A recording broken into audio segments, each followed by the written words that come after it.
তেওঁলোকে প্ৰতিটো মুহূৰ্তত সনাতন ধৰ্মাৱলম্বী লোকসকলৰ পূজা উৎসৱত জুবিনৰ মায়াবিনী গীত আৰু মায়াবিনী গীতটো কোনো বেদমন্ত্ৰ নহয়, কোনো বেদত ধ্বনি নহয়, কোনো গীতা মহাভাৰত ৰামায়ণ নামঘোষা কীৰ্তন ঘোষা ক'তোতো নাই হা।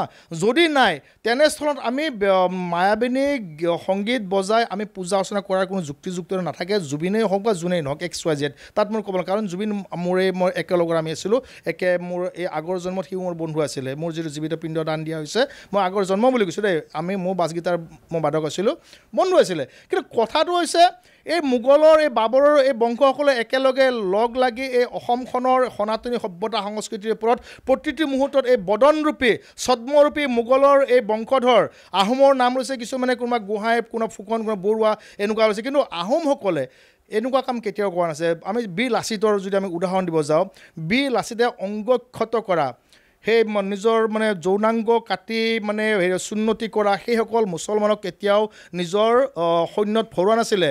সেইকাৰণে সেইটো কোনো বীৰ লাচিত সেনা হ'বই নোৱাৰে। সেইটো হৈছে বেইৰাম খান সেনা বা সেইটো বৰফুকন ৰূপী সেনা বা সেইটো মোগল সেনা।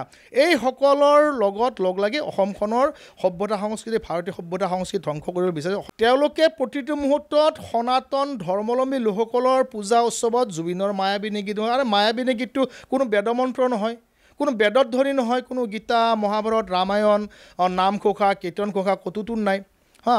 যদি নাই তেনেস্থলত আমি মায়াবিনী সংগীত বজাই আমি পূজা অৰ্চনা কৰাৰ কোনো যুক্তিযুক্ত নাথাকে। জুবিনেই হওক বা যোনেই নহওক XYZ তাত মোৰ ক'ব কাৰণ জুবিন মই একেলগৰ আমি আছিলোঁ, মোৰ এই আগৰ জন্মত সিও মোৰ বন্ধু আছিলে। মোৰ যিটো জীৱিত পিণ্ড দান দিয়া হৈছে, মই আগৰ জন্ম বুলি কৈছোঁ দেই, মোৰ বাছগীটাৰ মই বাদক আছিলোঁ, বন্ধু আছিলে। কিন্তু কথাটো হৈছে এই মোগলৰ এই বাবৰৰ এই বংশসকলে একেলগে লগ লাগি এই অসমখনৰ সনাতনী সভ্যতা সংস্কৃতিৰ ওপৰত প্ৰতিটো মুহূৰ্তত এই বদনৰূপী ছদ্মৰূপী মোগলৰ এই বংশধৰ আহোমৰ নাম লৈছে, কিছুমানে কোনোবা গোহাঁই, কোনোবা ফুকন, কোনোবা বৰুৱা এনেকুৱা হৈছে। কিন্তু আহোমসকলে এনেকুৱা কাম কেতিয়াও কৰা নাছিল। আমি বীৰ লাচিতৰ যদি আমি উদাহৰণ দিব যাওঁ, বীৰ লাচিতে অংগক্ষত কৰা, সেই নিজৰ যৌনাংগ কাটি চুন্নতি কৰা সেইসকল মুছলমানক কেতিয়াও নিজৰ সৈন্যত ভৰোৱা নাছিলে। সেইকাৰণে সেইটো কোনো বীৰ লাচিত সেনা হ'বই নোৱাৰে। সেইটো হৈছে বেইৰাম খান সেনা বা সেইটো বৰফুকন ৰূপী সেনা বা সেইটো মোগল সেনা। এইসকলৰ লগত লগ লাগি অসমখনৰ সভ্যতা সংস্কৃতি, ভাৰতীয় সভ্যতা সংস্কৃতি ধ্বংস কৰিব বিচাৰিছে।